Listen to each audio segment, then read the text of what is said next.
How do you envision the next chapter for humanity? If humanity's even going to survive to the next chapter, it might have to be a nonviolent chapter.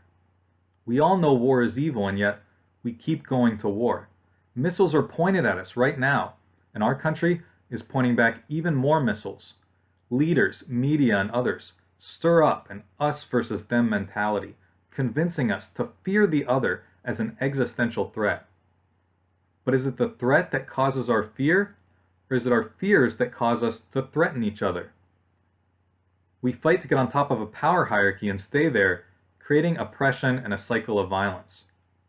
But imagine what life could be like if we didn't have this undercurrent of fear in our culture. Imagine if we could replace it with a sense of connection and belonging. But how do we get to this state of peace? To answer this, I'm going to quote peace activist A.J. Must. There is no way to peace. Peace is the way. This is the nonviolent vision. Number one, a better world is possible. And number two, the best way to make it more possible and actual is if we live as if that better world was already here right now.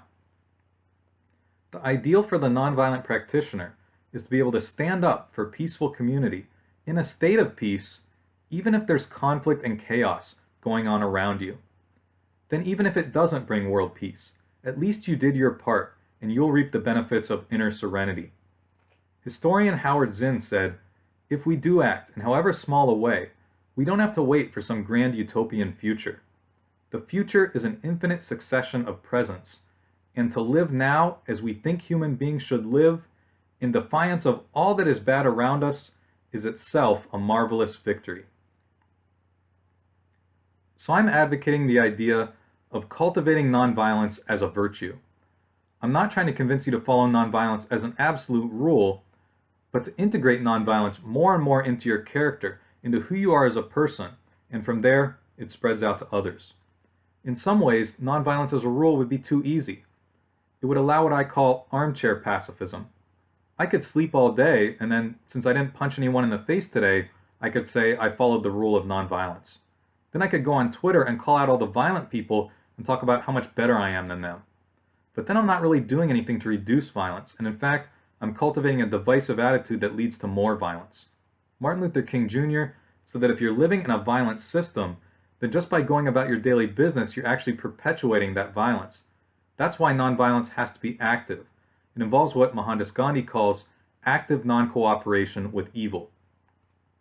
Gandhi's concept of nonviolence was the Indian principle of ahimsa, which means non-harm in thought, word, and deed. For the rest of this talk, I'm going to give you practical tools for each of these. We'll look at how to cultivate inner peace from Vietnamese Zen master Thich Nhat Hanh. We'll learn skills in nonviolent communication from psychologist Marshall Rosenberg, and then we'll return to Gandhi and others for nonviolent political resistance. Then I'll sum it up at the end with some underlying principles of the nonviolent mindset. For this talk, I'm going to draw from both my studies and my experience. I'm a philosophy Ph.D. student writing a dissertation on nonviolence, and I'm a facilitator for AVP, the Alternatives to Violence Project, which holds conflict resolution workshops in communities and prisons. I'm also the founder of its Northcentral PA chapter.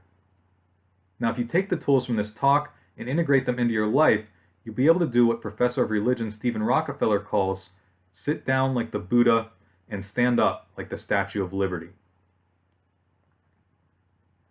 Thich Nhat Hanh has 5 steps for transforming negative feelings. The keys are the Buddhist principles of mindfulness and non-attachment. First, recognize the feeling. If you're feeling angry, for example, just observe your anger and identify it as anger. Think, oh look, I'm angry. Next, he says to become one with the feeling. Don't suppress it, but face up to it and allow yourself to fully experience it, ideally to the point that you don't experience any separation from it. Then calm it by breathing mindfully and keeping your awareness on the feeling. Nhat Hanh compares your mindfulness of the feeling to a mother holding a crying baby. Then once the feeling is weakened, release it or let it go. You don't want to suppress the feeling, but you also don't want to grasp onto it and stir it up. Just watch the feeling arise, experience it, and watch it fade away. Finally, look deeply into the causes. Maybe behind your anger there's an underlying fear. Understanding this will allow us to prevent the negative emotion from coming up as much in the future or to better cope with it when it does. Marshall Rosenberg's nonviolent communication has 4 components: observation, feeling, need, and request. When this happens, I feel this emotion because I need, want, or value this, so would you be willing to do this? For example, when you're not home at the time I was expecting, I feel worried because I care about you and need to know that you're safe, so would you be willing to call if you're going to get home late? It's important that the observation be of a concrete event without interpretation or judgment. It's also important that the feeling be an actual emotion. It's easy to twist these if you're not careful. Don't say, I feel like you're a jerk. Instead say, I feel hurt, sad, frustrated. It's important to realize that the observation is only the trigger of the feeling, but the underlying cause is really your need, want, or value. It's not accurate to say that makes me angry, because someone else in the same situation might not feel the same way. Instead say, when I see this, I feel angry, which encourages us to take responsibility for the part that we play in our own feelings. Finally, the request should be of a concrete action, and it should be a request rather than a demand. There shouldn't be a consequence if they choose not to fulfill it. The point of nonviolent communication is it encourages the other person to respond with empathy rather than defensiveness. Instead of blaming them, which creates separation, you're talking about your feelings and needs, which creates connection. Gandhi's method of nonviolent resistance was called satyagraha, which means insistence on truth. But Gandhi said we can't know the absolute truth with certainty, and so he was a truth seeker. And he said the only way we would be justified in killing someone is if we could know the absolute truth, because then we'd be able to know 100% that we were totally right and they were totally wrong. But since this can never happen, according to Gandhi, we're never justified in killing. So we take a public stand for our view of the truth, at the same time being open to listening to others. The goal is to convince others by your example of living in harmony with your view, especially your willingness to suffer for the cause. I wanted to add some recent work people have done on the strategy and effectiveness of nonviolent resistance. Sociologist Gene Sharp listed about 200 methods of nonviolent action and broke them down into the categories of protest and persuasion, non-cooperation, and intervention. Nonviolent strategist George Lakey talks about the importance of going on the offensive. You need to make a specific demand, something that your group can realistically influence. Then find the decision makers who have the power to enact it and keep escalating with various tactics. Like Gandhi said about suffering, Lakey says when you put skin in the game, they realize that you're not going to give up and that they can't outlast you. Recently, his Earthquaker Action Team set a goal of getting PNC Bank to stop investing in mountaintop coal removal.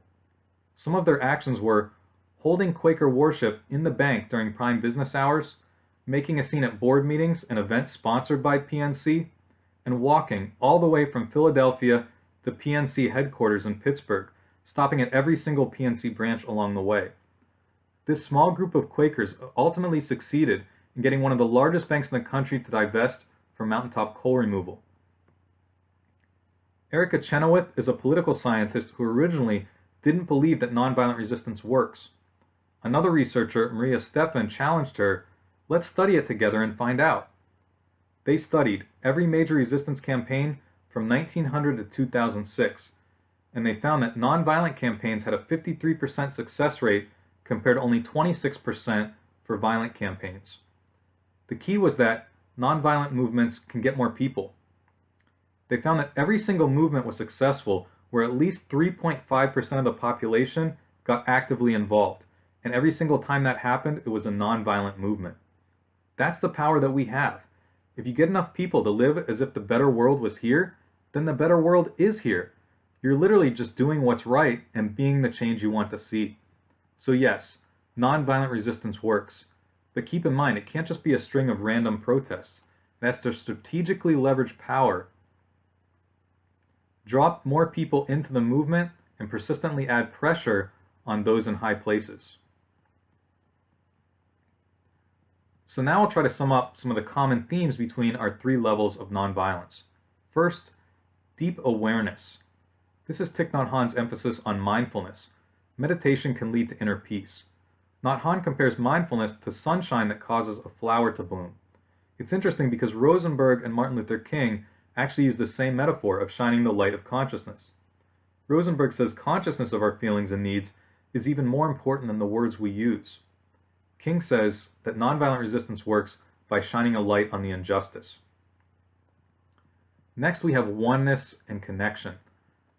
Nhat Hanh has a concept called interbeing, that everything is interrelated with everything else. King also says because of the interrelatedness of all communities and states, injustice anywhere is a threat to justice everywhere. People turn to violence when they feel isolated, so it's important to reach out and make connections with people who are different. It's also important for you to find a supportive community that lifts you up. But even when we're in a group, there's a risk, because violence comes from tribalism. But the nonviolent person sees everyone as part of one big tribe. This can be very challenging because when I say all in the same tribe, I mean no exceptions. This includes people that don't like us. It includes people in different religion, people in different political party. It includes foreigners and immigrants. It includes people in prison. It includes violent people. It includes people with divisive, hostile ideologies. The key is that the nonviolent person refuses to write off anyone as worthless or irredeemable. You have compassion for them, and you understand that causes led them to be in the situation that they're in. You care about everyone's well-being and respect the inherent value of each person. You know that everyone has the potential to be better, yourself included, and you try to speak to the good within each person and call it forth.